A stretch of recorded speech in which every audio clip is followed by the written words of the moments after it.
Sahabat setia Gowori yang dikasihi Tuhan, Shalom. Hari ini adalah Rabu 17 Maret 2021. Kita akan bersama-sama merenungkan firman Tuhan yang diambil dari Injil Yohanes 5 ayat 17 sampai dengan 30. Mari kita siapkan hati kita.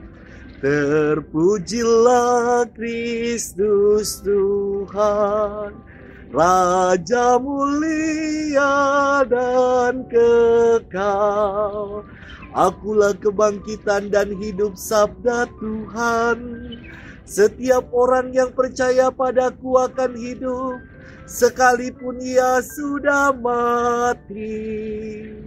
Terpujilah Kristus Tuhan, Raja mulia dan kekal. Tuhan bersamamu dan bersama rohmu. Inilah Injil Yesus Kristus menurut Santo Yohanes. Dimuliakanlah Tuhan. Sekali peristiwa, Yesus berkata kepada orang-orang Yahudi, "Bapakku bekerja sampai sekarang, maka aku pun bekerja juga." Karena perkataan itu, orang-orang Yahudi lebih berusaha lagi untuk membunuh Yesus. Bukan saja karena ia meniadakan hari Sabat, tetapi juga karena ia mengatakan bahwa Allah adalah Bapanya sendiri, dan dengan demikian menyamakan dirinya dengan Allah. Maka Yesus menjawab mereka, "Aku berkata kepadamu, sesungguhnya anak tidak dapat mengerjakan sesuatu dari dirinya sendiri, jikalau ia tidak melihat Bapa mengerjakannya. Sebab apa yang dikerjakan Bapa itu juga yang dikerjakan anak. Sebab Bapa mengasihi anak, dan ia menunjukkan kepadanya segala sesuatu yang dikerjakannya sendiri. Bahkan ia akan menunjukkan kepadanya pekerjaan yang lebih besar daripada pekerjaan-pekerjaan itu, sehingga kamu menjadi heran. Sebab sama seperti Bapa membangkitkan orang-orang mati dan menghidupkannya, demikian juga anak menghidupkan siapa saja yang dikehendakinya. Bapa tidak menghakimi siapapun, melainkan telah menyerahkan penghakiman itu seluruhnya kepada anak, supaya semua orang menghormati anak sama seperti mereka menghormati Bapa. Barang siapa tidak menghormati anak, ia juga tidak menghormati Bapa yang mengutus dia. Aku berkata kepadamu, sungguh, barang siapa mendengar perkataanku dan percaya kepada Dia yang mengutus aku, ia mempunyai hidup kekal dan tidak turut dihukum, sebab ia sudah pindah dari dalam maut ke dalam hidup. Aku berkata kepadamu, sungguh saatnya akan tiba dan sudah tiba, bahwa orang-orang mati akan mendengar suara Anak Allah, dan mereka yang mendengarnya akan hidup. Sebab sama seperti Bapa mempunyai hidup dalam dirinya sendiri, demikian juga diberikannya anak mempunyai hidup dalam dirinya sendiri. Dan Bapa telah memberikan kuasa kepada anak untuk menghakimi, karena ia adalah anak manusia. Jangan kamu heran akan hal itu, sebab saatnya akan tiba bahwa semua orang yang di dalam kubur akan mendengar suara anak. Dan mereka yang telah berbuat baik akan keluar dan bangkit untuk hidup yang kekal. Tetapi mereka yang berbuat jahat akan bangkit untuk dihukum. Aku tidak dapat berbuat apa-apa dari diriku sendiri.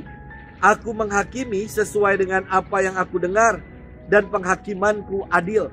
Sebab aku tidak menuruti kehendakku sendiri, melainkan kehendak Dia yang mengutus aku." Demikianlah Injil Tuhan. Terpujilah Kristus. Sahabat setia Gowori yang dikasihi Tuhan, Shalom. Tagline di masa pemerintahan Presiden Jokowi berbunyi, kerja, kerja, kerja. Wah, pas sekali tagline ini dengan figur Santo Yosef yang menjadi pelindung para pekerja. Tahun ini dicanangkan oleh Paus Fransiskus sebagai tahun Santo Yosef. Kita diajak untuk meneladan pribadi Santo Yosef. Arti nama Santo Yosef dari kata Ibrani yang artinya Allah menambahkan. Ia berprofesi sebagai tukang kayu, bukan sebagai rabi ataupun ahli kitab. Sebagai tukang kayu, karya tangannya lebih berbicara daripada kata-kata yang keluar dari mulutnya. Maka untuk dapat mengenal Santo Yosef secara lebih dalam, cukuplah kita melihat apa yang dikerjakannya. Karena dalam kitab suci, Santo Yosef tidak pernah berkata apapun. Namun apa yang dibuatnya sungguh sangat luar biasa. Dari yang ia buat kita dapat menyimpulkan bahwa Santo Yosef adalah pribadi yang tulus hati. Ia adalah pribadi yang bertanggung jawab. Dan ia adalah seorang pekerja keras. Sahabat setia Gowori yang dikasihi Tuhan, firman hari ini berkisah tentang Yesus yang menunaikan pekerjaan Bapaknya. Ia bersabda, "Bapakku bekerja sampai sekarang, maka aku pun bekerja juga." Allah sendiri turut bekerja sampai sekarang. Yesus pun juga melakukan pekerjaannya. Dan Santo Yosef adalah pelindung para pekerja. Sebelum membahas apa yang dikerjakan oleh Yesus, saya ingin mengajak kita memaknai apa sih makna dari kerja itu. Kerja buat saya merupakan aktualisasi pengungkapan diri kita sebagai manusia. Kerja merupakan salah satu bentuk ungkapan nyata syukur kita kepada Tuhan atas segala anugerahnya, atas segala karunia daya, cipta, dan karsa yang disematkan kepada kita.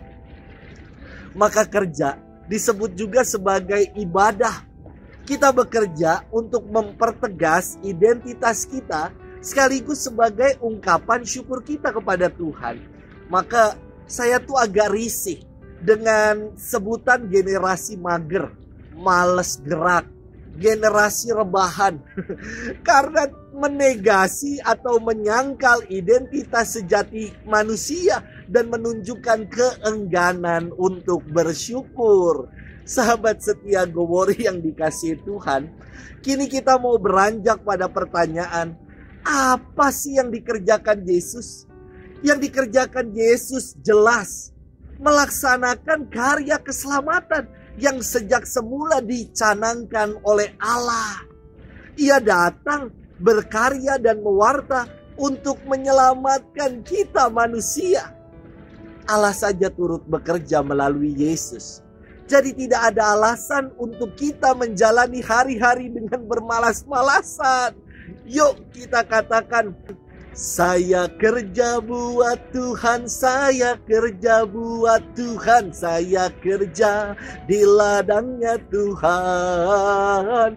Saya kerja buat Tuhan, saya kerja buat Tuhan, saya kerja di ladangnya Tuhan. Mari kita senantiasa mau mengaktualisasikan, mempertegas identitas hidup kita. Untuk bekerja, dengan bekerja berarti kita telah mengucap syukur kepada Tuhan. Tuhan memberkati kita dalam nama Bapa dan Putra dan Roh Kudus. Amin.